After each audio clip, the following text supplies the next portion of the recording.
عورت کو آزاد بنایا جائے، اس کی تحریکیں چل رہی ہیں آج، عورت کو مرد کی دسترس سے آزاد کیا جائے۔ آزادی کا مطلب کیا ہے؟ آج جتنی عورت کی آزادی کی تحریکات چل رہی ہیں، عورت کی آزادی، بتاؤ اسلام ایسی آزادی پر لعنت بھیجتا ہی نہیں بھیجتا؟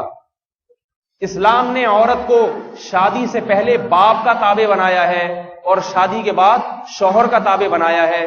اسلام عورت کی ایسی آزادی کا قائل نہیں ہے جیسی آزادی کا انگریز قائل ہے۔ ایسی آزادی پہ 100 دفعہ اسلام لعنت بھیجتا ہے۔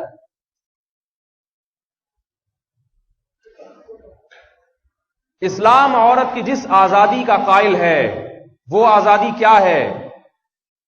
عورت کا نان نفقہ، خرچہ پانی شوہر مکمل ادا کرے، بر وقت ادائیگی کرے۔ سمجھ میں آ رہی ہے بات؟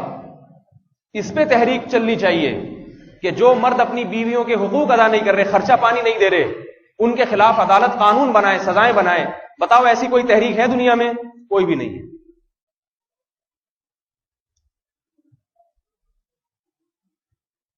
عورت کی آزادی اسلام میں یہ ہے کہ مرد کے لیے حرام ہے کہ ایک وقت میں اکٹھی 3 طلاقیں دے کے اس کا گھر اجاڑ دے۔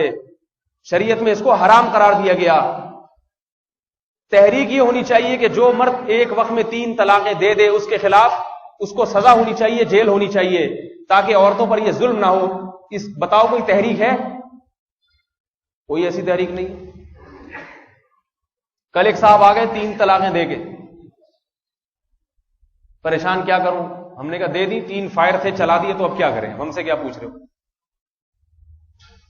حضرت عمر کا دور حکومت ہوتا، حضرت عمر کے پاس جب کوئی 3 طلاقیں دے کے آتا تو یاد رکھو، صحیح حدیث ہے، حضرت عمر ڈنڈے سے مار مار کے اس کا سر گنجا پہلے کرتے تھے، مسئلہ بعد میں بتاتے کہ ہو گئی ہے طلاق۔ آج کوئی سزا نہیں ہے اس کے اوپر، کوئی سزا نہیں، جب چاہو جتنی چاہو پھینک دو۔ مفتیوں کا جا کے پھر دماغ گنجا کرو، جا کے کیوں ہو گئی؟ پھر بعض یہ بھی آ کے کہتے ہیں کہ مجھے تھوڑی پتا تھا اس طرح سے ہو جائے گی۔ تجھے پتا نہیں تھا تو تو نے شادی کیوں کی بھائی؟ جس چیز کو کرتا ہے انسان تو پہلے اس کے حکام معلوم کرتا ہے یا بعد میں؟ بتاؤ میرے بھائی۔ میں ایک مثال دیتا ہوں، آپ روڈ پہ گاڑی لے کر آ گئے کسی ملک میں، ٹریفک کے قوانین آپ کو معلوم نہیں ہے، گاڑی لے کر آ گئے، لال بتی پہ آپ نے سگنل توڑ دیا، ٹریفک پولیس والے نے پکڑا، آپ کہہ رہے ہیں مجھے تھوڑی پتا تھا، لال، میں سمجھا لال پہ چلتے ہیں، میں سمجھا کہ لال بتی ہو تو چلنا ہے۔ چھوڑ دے گا پولیس والا آپ کو؟ ہمارے یہاں تو چھوڑ دے گا، باہر نہیں چھوڑے گا۔ دنیا میں کوئی قانون میں جہالت کو عذر نہیں سمجھا جاتا کہ مجھے پتا ہی نہیں تھا۔ پتہ ہی ہے کوئی بات، جب آپ نے شادی کی ہے تو آپ کو پتا ہونا چاہیے کہ رشتہ ٹوٹے گا کیسے، کوئی ایسا لفظ میں زبان سے نہ نکالو جس سے یہ رشتہ ٹوٹ جائے۔ عورت کی آزادی جو اسلام نے دی ہے، مرد کے طلاق کے حق پر کچھ قانون بنائے ہیں۔ زمانے جاہلیت میں ایسا ہوتا تھا، جب چاہو جتنی چاہو طلاق کو دے دو، جب چاہو رجوع کر لو، عورت کو غلام بنا کے رکھتے تھے۔ اسلام نے مرد کے حقوق کو کم کیا اور حکم دیا کہ 1 دفعہ دے سکتے ہو، اس کے بعد دوسری دفعہ دے سکتے ہو، تیسری دفعہ دی، اب طلاق کو کھیل تماشا بنانے کی اجازت نہیں، اب یہ تمہارے ہاتھ سے نکل گئی، اور 1 وقت میں دی تو سزا بھی ملے گی۔ ہماری حکومت میں ایسا کوئی قانون نہیں ہے کہ 1 وقت میں طلاقیں دینے والے کے خلاف کوئی سزا ہو، ایسا کوئی قانون نہیں ہے۔ اسلام عورت کی ان آزادیوں کا قائل ہے، اور اسلام عورت کی جو آزادی کا قائل ہے وہ یہ ہے کہ قرآن نے بیان کیا ہے کہ باپ کے مرنے کے بعد بیٹی کو وراثت میں پورا حصہ دیا جائے۔ سمجھ میں آ رہی ہے بات؟ چھوڑ دیا ہے، سورہ نساء میں اس بارے میں واضح آیات ہیں۔ بیٹیوں کا حق کھا جاتے ہیں، بیوہ کا حق کھا جاتے ہیں۔ اسلام نے اس پہ زور دیا ہے کہ شادی کر کے جب عورت شوہر کے گھر میں آئے گی تو موت تک اس عورت کا سارا خرچہ پانی، لباس، پوشاک، خرچہ پانی کس کے ذمے ہے؟ شوہر کے ذمے۔ یہ آزادی ہی تو دی عورت کو۔ اسلام نے عورت کو حق دیا ہے کہ اس کے جب اولاد ہوگی، بیٹا ہو یا بیٹی، تو وہ بیٹا یا بیٹی ساری زندگی اپنی ماں کے سامنے اف نہیں کر سکتا۔ اگر کوئی اولاد اپنی ماں کو ستاتی ہے، آخرت میں تو جہنم ہے، دنیا میں بھی اس کے خلاف قانون سازی ہونی چاہیے۔ ماں باپ کو یہ حق ہونا چاہیے جا کے FIR کٹوائیں اپنے بیٹے کے خلاف، ہمیں تنگ کرتا ہے یہ۔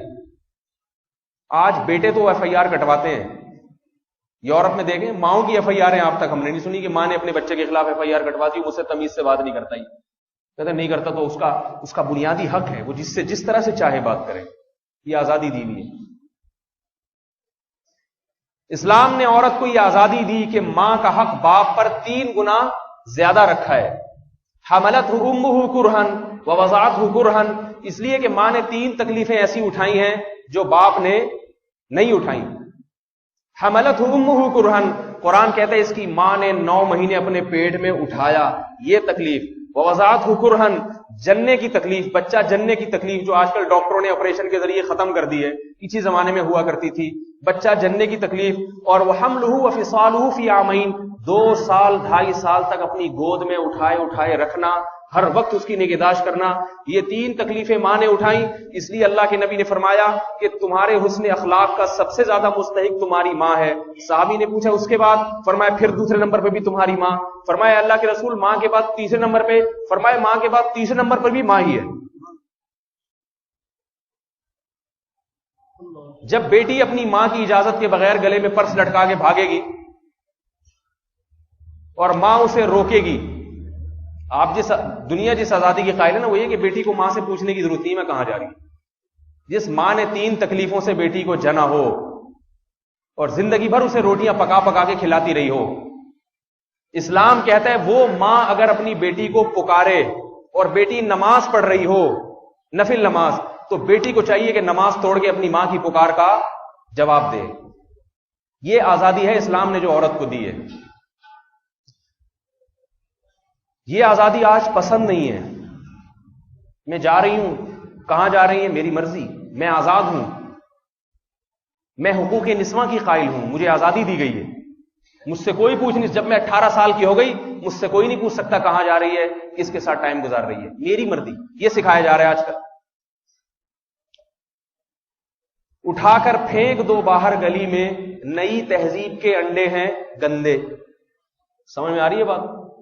یہ جو نئی تہذیب کے انڈے آ رہے ہیں نا، یہ گندے انڈے ہیں، یہ پھینکنے کے قابل ہیں، گھر میں رکھ کے پکانے کے قابل نہیں ہیں۔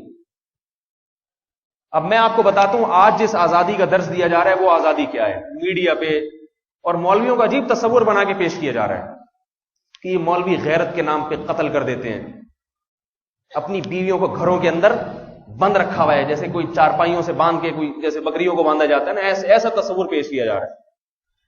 اور ان مولویوں کے ساتھ اٹھنے بیٹھنے والے بھی ایسے ہی ہوتے ہیں، براڈ مائنڈڈ بنو۔ میں ایک جگہ گیا، کسی انگلش لینگویج سینٹر میں گیا، تو وہاں دنیا داری کا سا ماحول تھا، تو مجھ سے وہ لوگ پوچھنے لگے کہ آپ مولوی صاحب ہیں؟ میں نے کہا جی ہاں۔ انہوں نے کہا آپ براڈ مائنڈڈ ہیں یا تنگ نظر ہیں؟ آپ براڈ مائنڈڈ مولوی ہیں، براڈ مائنڈ کا مطلب سب جائز چلتا ہے، صحیح ہے نا؟